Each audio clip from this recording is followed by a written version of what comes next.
Welcome to this DelftStack tutorial video. In today's tutorial, we will learn a simple way to stretch lower aspect ratio content in Chrome. Open the web page or video you want to stretch. In my case, I want to stretch the lower aspect ratio content in Chrome. Web Store, press Ctrl and scroll your mouse up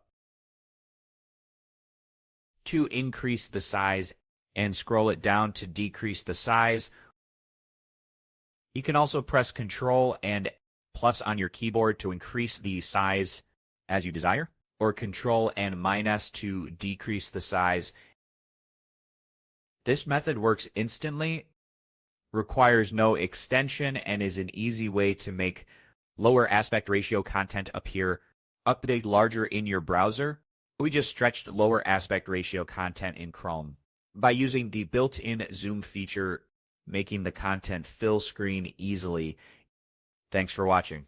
And don't forget to check out the next DelftStack tutorial videos.